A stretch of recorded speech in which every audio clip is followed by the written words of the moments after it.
Jake Morrison felt like he was swimming up from the bottom of a deep, dark ocean. His body was cold and stiff. His mind was foggy. The cryo-sleep was ending, but something felt wrong. Very wrong. The pod around him hissed as it opened. Cold air hit his face. Jake tried to move his arms, but they were weak and shaky. He had done this before, 3 times during the journey to their new home planet. But this time was different. "Captain Morrison, can you hear me?" The voice was Aria, the ship's computer. She sounded worried. Jake tried to speak, but only a rough whisper came out. "How long?" "Captain, I need you to stay calm. There has been a problem." Jake's heart started beating faster.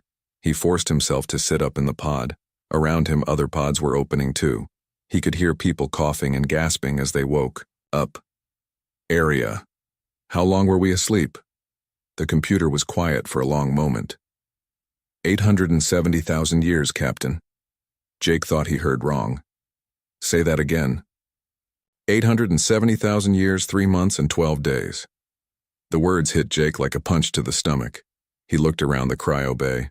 Other people were sitting up in their pods, looking confused and scared. Dr. Lisa Carter was in the pod next to his. She was a smart woman, the chief scientist on the ship. She looked at Jake with wide eyes. "Did I hear that right?" Lisa asked. Her voice was shaky. "I'm afraid so, Dr. Carter," Aria said. "We have experienced a temporal anomaly. What should have been a 50-year journey has become much longer." More people were waking up now. Commander Ryan Phillips stumbled out of his pod. He was the military man on the ship, tough and strong, but right now he looked sick and confused. "This is impossible," Ryan said. "The ship's systems couldn't keep us alive for that long." "The cryo systems were designed for 100 years maximum," Aria explained. "But the temporal field around the ship slowed time for us. While nearly 1,000,000 years passed in normal space, only months passed for us." Dr. Amy Watson, the alien life expert, was awake now too. She was checking her equipment with shaking hands. "The readings are all wrong," she said. "The star charts, the navigation data, everything is different." Jake forced himself to stand. His legs felt like rubber, but he had to be strong. He was the captain. These people needed him to be calm and in control. "Aria, what happened to us?" he asked. "We encountered a pulsar, Captain. The ship's records show we passed near it during year 47 of the journey." The gravitational field was much stronger than expected. It created a time bubble around our ship. Lisa was looking at her tablet computer. Her face was pale. "Captain, look at this. The energy readings from outside the ship. There are massive structures out there. Artificial structures." Jake walked over to the main screen. What he saw made his blood run cold. Where there should have been empty space, there were huge metal objects. They were bigger than cities. Some were spinning slowly. Others had lights moving across their surfaces. "Those aren't natural," Amy said. She was standing behind them now. "Someone built those things." "But who?" Ryan asked. "Earth didn't have technology like that when we left." Aria spoke again. "Captain, I am detecting radio signals. Multiple sources. The patterns suggest intelligent communication, but the languages are unknown." Jake felt the world spinning around him. They had left Earth in 2157. Their new planet, Kepler 442b, was supposed to be empty. Just rocks and water and simple life. Now they were in a time so far in the future that everything had changed. "How many people are awake?" Jake asked Aria. 47. "Crew members are conscious, the rest are still in cryo-sleep. I recommend we wake them slowly to avoid panic." But it was too late for that. Jake could hear shouting from other parts of the ship. People were scared. Some were crying. Others were angry. "This can't be real," someone yelled. "Wake me up from this nightmare." Jake knew he had to act fast. He activated the ship's communication system. "Attention all crew. This is Captain Morrison. I know you're scared and confused. I am too, but we need to stay calm and work together." "You're lying," a voice shouted back. "You knew this would happen." "I didn't know," Jake said. "None of us knew, but we're alive, and we're together. That's what matters now." Lisa was still studying the readings. Captain, I'm detecting something else. The structures out there, they're not just built objects. They're producing energy. Lots of it. More than our entire ship uses. What kind of energy? Jake asked. I don't know, it's like nothing in our databases. Amy was looking at different screens. Captain, there's something else. I'm seeing movement. Ships, I think. They're heading toward us. Jake felt his heart skip. How long until they reach us? At their current speed, about 6 hours. Ryan was checking the ship's weapon systems. Captain, our defenses are minimal. If they're hostile, we don't stand a chance. Jake looked around at his crew. They were smart, brave people, but they were also scared and lost. They had gone to sleep in one universe and woken up in another. Area, can you tell if the approaching ships are friendly? Unknown, Captain. Their technology is far beyond our ability to analyze. Jake made a decision. We're going to assume they're curious, not hostile. Amy, I want you to prepare a first contact package. Basic math, pictures of Earth, our mission data. Captain, Lisa said, what if they don't want to talk? What if they see us as a threat? Jake looked at the massive structures on the screen.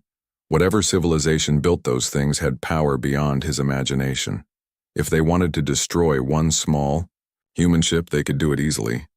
Then we hope they're smarter than we are, Jake said. And we hope they remember what it was like to be curious about the universe. The crew was gathering around them now. 50,000 people were still asleep, trusting their leaders to keep them safe. Jake Morrison had been a ship captain for 20 years before the mission. He had faced storms and pirates and equipment failures, but he had never faced anything like this. People, he said to his crew, we're about to meet our new neighbors. Let's make a good first impression. Outside the ship, the alien vessels continued their approach. And deep in space, ancient eyes watched the small human ship with something that might have been amusement. The alien ships were beautiful and terrifying at the same time. They looked like they were made of liquid metal that flowed and changed shape as they moved. The smallest one was 10 times bigger than the New Horizon. The largest was the size of a small moon. Jake Morrison stood on the bridge watching the ships approach. His hands were sweating, but he kept his voice steady. Amy, are you ready with the first contact package? Dr. Amy Watson nodded. She had worked for 3 hours to prepare messages for the aliens.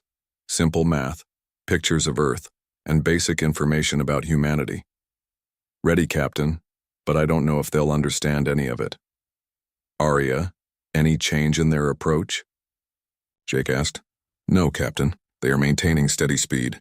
No weapons detected, but their technology is so advanced I may not recognize their weapons. Lisa Carter was studying her screens. Captain, look at this. Our destination planet, Kepler 442b. It's completely different now. Jake looked at the image on the main screen.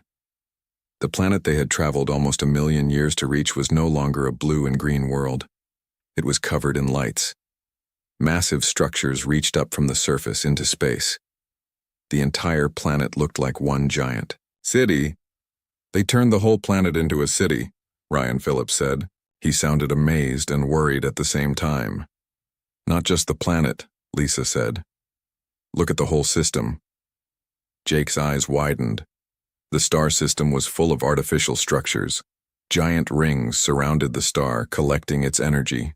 Space, stations bigger than Earth's moon, floated between the planets. Everything was connected by streams of light that looked like highways for spaceships. They've been busy, Jake said quietly. Suddenly, the ship's communication system activated. A sound filled the bridge that was like music and mathematics mixed together. It was beautiful, but it hurt to listen to for too long. They're trying to talk to us, Amy said. She was working quickly at her station. Arya, can you analyze the signal? The signal contains multiple layers of information, Arya said. Mathematical concepts, what appears to be language, and something else I cannot identify. The sound changed. It became simpler, more like the messages Amy had prepared, basic counting, mathematical formulas, and geometric shapes. They're copying our format, Amy said excitedly. They understand we're trying to communicate. The main screen flickered. An image appeared. It showed a being that looked like it was made of light and shadow at the same time. It had no fixed shape, but Jake could sense intelligence behind it. When it spoke, the words came through the ship's translation system. The voice was calm and deep like an ocean. Small travelers from the distant past,